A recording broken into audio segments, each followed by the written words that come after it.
The wind was a living thing out on the prairie, restless and mournful. It combed through the dying grass with ghost hands and curled itself around the ribs of the worn barnwood house like it meant to pry it apart. Hannah Marlin stepped down from the stagecoach, one gloved hand shielding her eyes against the sun, the other gripping a worn carpet bag. The horses were stamping impatiently, the driver already hauling luggage back into place, indifferent to the stillness of the land or the tremor in the woman's spine. She was 32, with the look of someone who'd learned to endure without complaint. Grief had etched itself into the corners of her mouth, but not cruelly. Her dark hair was bound in a tight braid that reached the middle of her back, and she wore a serviceable wool dress, faded blue, with a mended hem and sleeves that had seen too many winters. The man who'd hired her stood near the porch, arms crossed, boots planted wide. His name was Elias Corbin. Tall, broad-shouldered, sun-browned, he had the look of someone made from the same elements as the land: hard soil, bitter wind, fire that never quite went out. His face was lean, angular, with a scar above his left brow that cut through the weathered skin like a pale thread. He said little when he greeted her. "You're early," was all he offered. "The coach made good time," she replied. Her voice was quiet but steady. He nodded as if that was all the explanation required and turned without another word. She followed him up the steps, the wood creaking beneath her boots. The house was sturdy but plain, built more for utility than comfort. Inside, the air was heavy with wood smoke and the faint medicinal tang of camphor. It was dim, the windows drawn against the heat. A single oil lamp burned low in the corner. "She's upstairs," Elias said, pausing at the base of the narrow staircase.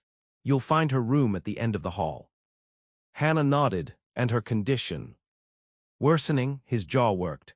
"The doctor says weeks, maybe less." She waited, hoping for more, some mention of the woman's name, her temperament, what she feared or wanted.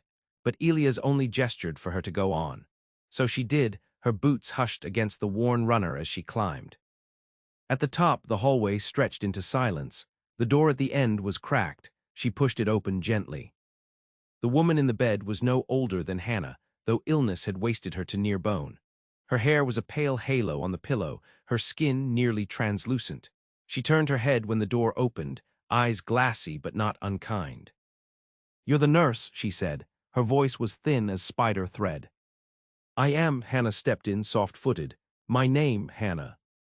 "Clara," the woman said, "though most days I feel like a ghost already." "You're not," Hannah said, and she meant it. The days that followed unfolded slowly. Clara drifted between pain and lucidity, and Hannah moved like a shadow at her side. She bathed her with care, spooned broth to her lips, read to her from a worn volume of poetry. She learned that Clara liked the sound of the wind when it wasn't too fierce, and that she sometimes dreamed of oceans, though she'd never seen one. Downstairs, Elias kept to himself. He spent his days tending the cattle, repairing a fence that never stayed fixed, or vanishing into the fields with his rifle slung over one shoulder. He was polite but distant, speaking only when needed, eating his meals in silence. But Hannah noticed the small things: how he paused before opening Clara's door, how he left wildflowers on the windowsill, how his hands trembled once when he lit the lamp. One night a storm rolled over the plains with a roar, wind howling like a wounded beast. The house shuddered, and Clara moaned in her sleep. Hannah sat at her bedside, murmuring comfort, a cool cloth at the woman's brow. Elias appeared in the doorway, soaked and breathless from securing the barn. "Is she all right?" he asked, voice raw. "She's resting now," Hannah said. He nodded, lingered a moment too long, then turned to go. "Elias," she said, and he froze. "She dreams of the sea," she told him. He didn't answer, but his shoulders dropped the smallest degree, like something inside him had unclenched. Days became weeks. Clara weakened. The wind kept its vigil. And slowly, between silence and sorrow, Hannah began to sense a shift, not in Clara's dying, but in something else, something low and hidden. It stirred beneath the surface like water beneath ice. She did not know then what kind of story she'd stepped into, only that it wasn't the one she'd expected. The first frost came with a hush, laying its breath across the prairie grass like lace. The mornings turned brittle, every sound sharpened by cold. Hannah woke earlier each day, drawn from her narrow bed by the sound of Clara coughing behind the door at the end of the hall. Each time it seemed the coughing might carry her away for good, but she held on, white-knuckled, breath by breath. There was a rhythm now to their days. Hannah prepared willow bark tea and boiled soft porridge Clara could keep down. She combed her hair when she could sit up long enough, braided it with quiet reverence.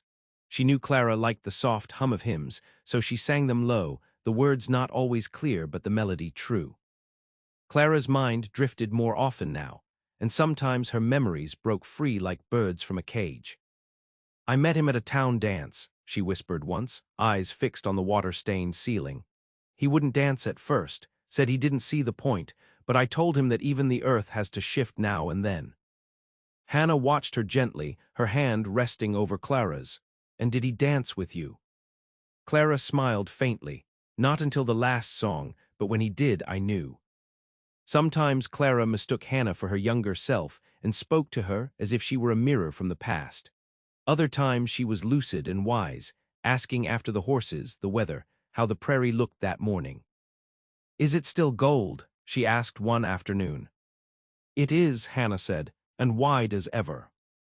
Outside, Elias chopped wood. His movements were deliberate, tireless. He rarely spoke beyond what was required, and never about Clara unless she asked directly. But once, when Hannah passed him a bowl of stew at supper, he said without looking up, "She talks more with you than she has in weeks." "She needs a friend," Hannah replied. He nodded, but the line of his mouth stayed hard. It was not attraction she felt toward him, not then. It was recognition, a loneliness she understood. He carried his sorrow in silence, as she did.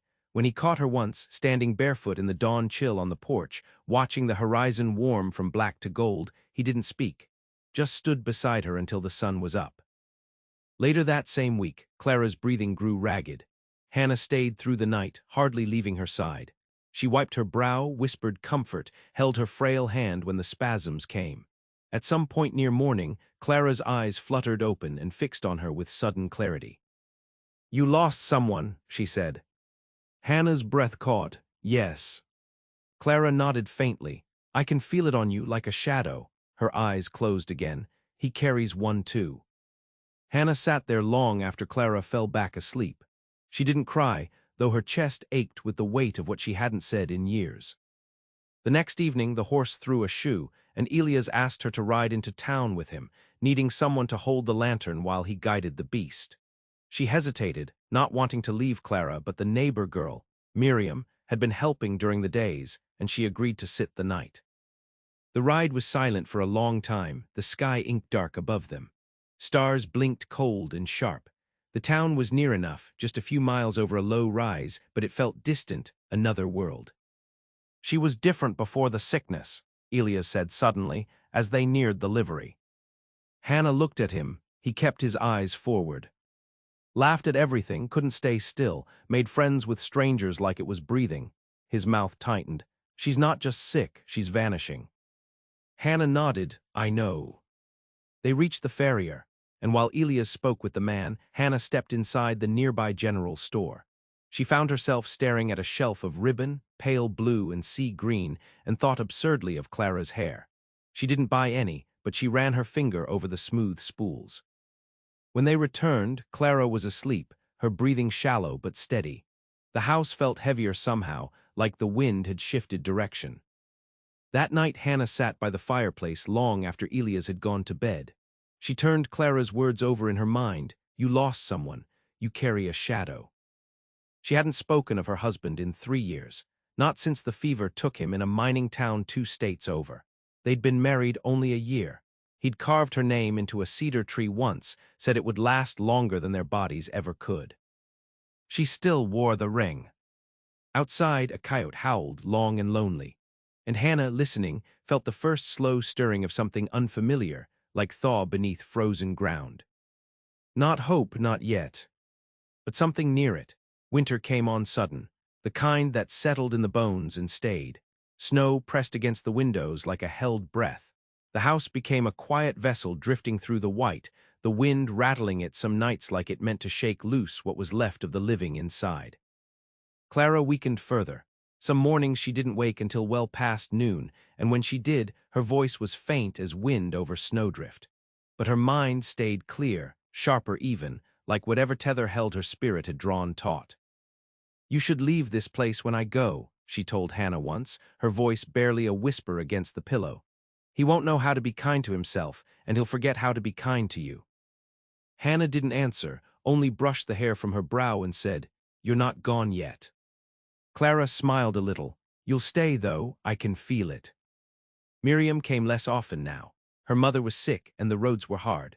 So Hannah took over more, splitting kindling, hauling water, keeping the fire stoked against the bitter cold. Elias offered to help, but rarely. He had grown more silent since the snow came, more withdrawn. She'd see him sometimes in the barn, just sitting beside the horses, unmoving, as if waiting for something that would not arrive. One morning, after feeding Clara and changing the linens, Hannah came down to find Elias by the fire, a tin mug cradled in both hands. He didn't look up when she entered. "I dreamed about her last night," he said. "Back when she'd chase storms just to feel the rain on her skin, I used to think she'd outrun everything, even death." "She still might," Hannah said quietly. He shook his head. "She's already halfway gone, and I don't know how to meet her there." "You don't have to," Hannah said. "Just sit with her where she is." He glanced at her then, and something passed between them. Not closeness, not yet, but recognition. Two people holding different pieces of the same grief. Later that week, Clara asked to sit by the window. It took all of Hannah's strength and most of Clara's breath, but they managed it, wrapped in blankets, the old rocker drawn near the glass. Outside, the snow had eased, a pale sun casting soft gold on the drifts. Clara's eyes shimmered with something like wonder. "I used to imagine dying would feel like falling," she murmured. "But it's more like floating, drifting away from everything I thought would matter." Hannah knelt beside her. "Do you want Elias to sit with you?" Clara shook her head faintly. "He can't look at me long, it scares him. But you," her fingers found Hannah's, thin and cold, "you don't look away." That night Hannah sat up long after Clara had gone to sleep. Elias came in from the barn late, snow clinging to his coat. She made tea without asking, set it on the table between them. "Thank you," he said after a long silence, "for what you're doing." "She doesn't need thanks," Hannah said. "She needs to be remembered." He looked at her, and this time his eyes didn't turn away. "You believe there's something after." Hannah thought of her husband, of the cedar tree and the ring she still wore beneath her glove. "I believe in what we carry," she said, "even after the body's gone." Elias nodded, and they sat like that in the hush of snow and firelight, two people not touching, but closer than they'd ever been. The next morning, Clara asked for ink and paper. "I want to write to him," she said, her eyes soft but clear. "To Elias?" Hannah asked. Clara nodded. "He won't hear it from me now, but maybe he will after." Her hands shook, so Hannah steadied the paper. Clara dictated in slow breaths, pausing often to cough or gather herself. The letter wasn't long, just enough to fill the space between a beginning and an end. When it was finished, Clara smiled. "That's the last thing I needed," she said. "Now he can let me go." Hannah folded the letter and placed it in Clara's drawer, beneath the photograph of their wedding, Clara laughing, Elias half-smiling beside her. It snowed again that night, heavier this time, and the wind no longer howled. It whispered, "Clara died just before dawn." The house was hushed, blue with the light that comes just before morning. Hannah had dozed in the rocker by the window, a shawl wrapped around her shoulders when the silence shifted, not louder but deeper. She stood and moved to the bed, heart already knowing. Clara's chest was still. Her face was turned slightly toward the window, as if she'd been watching the snowfall even in her last breath. Peace lay over her like a second blanket. Hannah sat beside her for a long time. She didn't cry. Instead, she took Clara's hand in hers and whispered a hymn, one Clara had liked in the early days, before the pain had dulled her voice.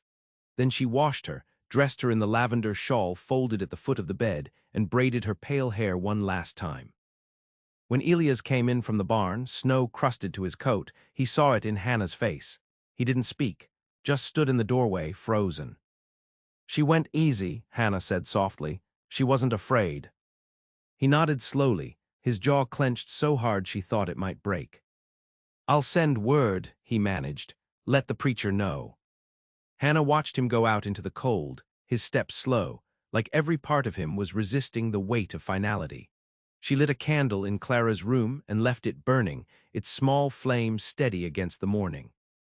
The funeral was held 2 days later under a gray sky. Half the town came, bundled in heavy coats, their breath pluming in the cold air. The preacher read from scripture, but it was Hannah's voice people remembered when she stepped forward after the final prayer and read from Clara's letter. She did not read all of it, only what Clara had asked her to. "He never stopped loving you," Clara had written. "Even when grief closed his mouth and turned his gaze to stone. I know it now. I know it because I saw the way he looked at you when he thought I was asleep." The wind stirred then, gentle but certain. Elias did not speak, but something in his posture shifted, like a man unclenching his fists after holding them tight too long. The crowd dispersed. Hannah stayed behind, standing at the fresh mound of earth until only Elias remained near. He held his hat in his hands, eyes on the soil. "She wanted you to have this," Hannah said, pulling the folded letter from her coat. "The rest of it." He took it without a word, slipped it into his pocket. They stood there, side by side, as the wind swept across the prairie, tugging at coat hems and loose strands of hair. Snow began to fall again, light, almost like ash. In the days that followed, the house felt foreign, too quiet, too large. Hannah found herself listening for Clara's cough, her soft laughter, the creak of the rocker by the window. She kept busy washing linens, sealing the windows tighter against the drafts, tending the stove, but the grief had settled into the corners like dust, thick and unmovable.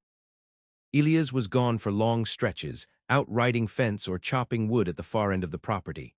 He said little, though now when they crossed paths, he met her eyes. He took to leaving small offerings, extra firewood by the door, a tin of molasses cookies from town, not spoken but noticed. One evening, as Hannah folded laundry by the hearth, Elias lingered in the doorway longer than usual. "I don't know how to be in that room," he said, voice rough. "Not now." "You don't have to," she answered, setting the folded towel aside. "But you don't have to run from it either."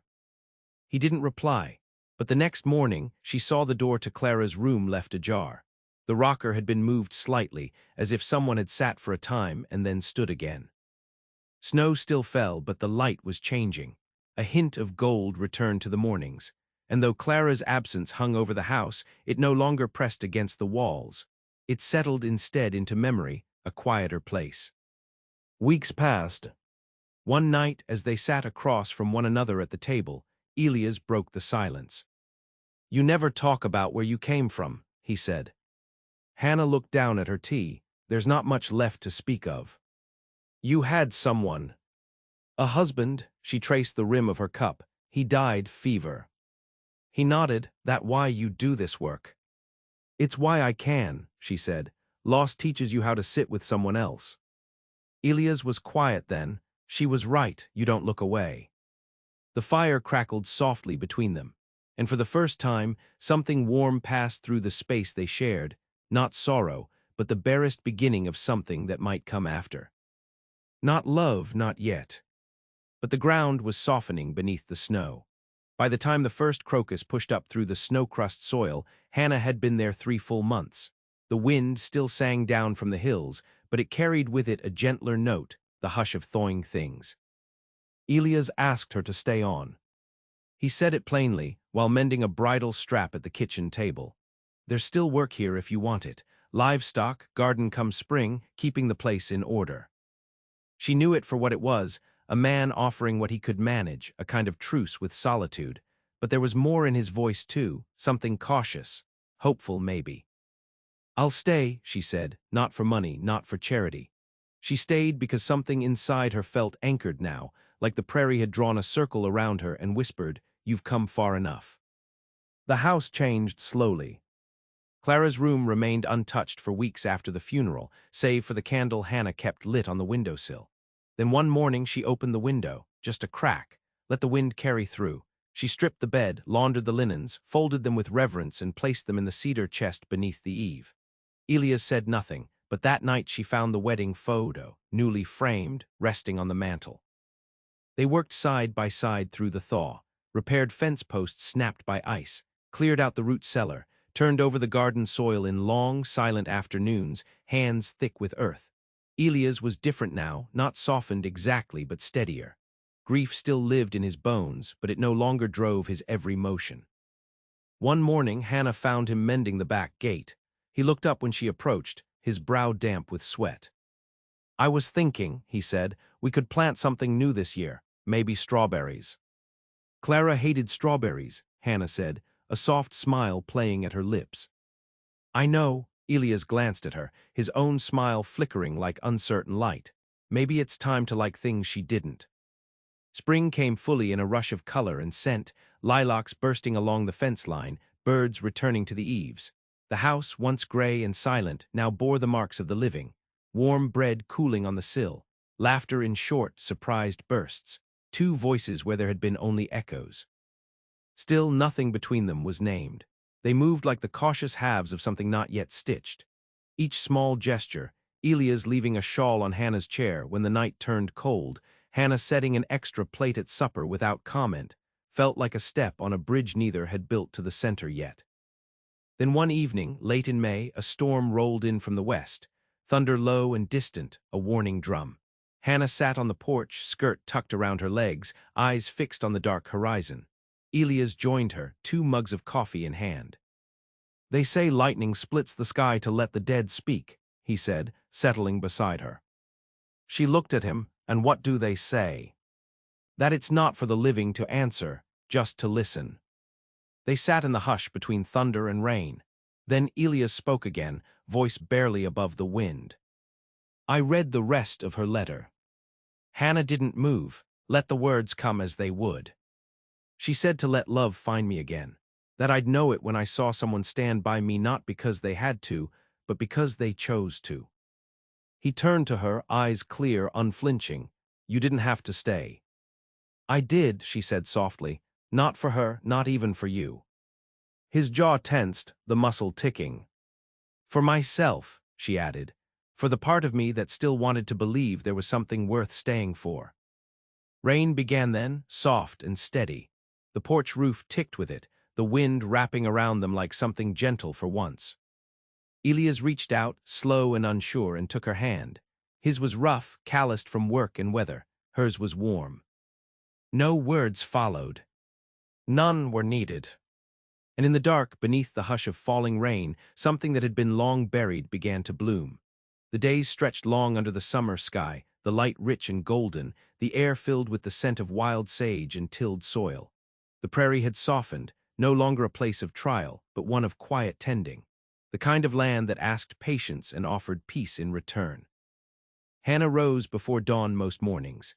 She walked the boundary fence in silence, feeling the world wake around her, robins in the grass, dew on the porch rail, the hush of cattle moving slow in the pasture. Her skirts brushed clover and thistle. She carried no lantern now. She did not need one. The land was no longer strange. Elias met her in the field one morning, both of them damp from the early mist. He passed her a canteen, their fingers brushing. Neither spoke for a long while. There was no rush between them, no hunger to name what they had become. It was enough to exist side by side in the stillness. By mid-July, the garden bloomed with effort made manifest. Beans climbing, tomatoes swelling on the vine, and a neat row of strawberry plants in full fruit. Hannah picked them carefully, storing the best for preserves. She left a small bowl each morning by the picture on the mantel, a quiet remembrance. Once Clara's laughter had filled the kitchen. Now it was Hannah's, not constant, not careless, but real, low and surprised and often shared. She laughed when the goat knocked over the milk pail, when Elias misnamed a bird, when she burned the bread and he ate it anyway. They did not kiss, not yet, but their nearness grew, in the way they leaned toward each other when speaking, in how Elias began wearing the shirts she'd mended, in how Hannah left her shawl on his chair, knowing he'd drape it over her shoulders when the sun dipped low. One evening in late summer, the sky turned copper with dusk, and Elias brought out an old phonograph Clara had once cherished. It had sat, forgotten, in the attic.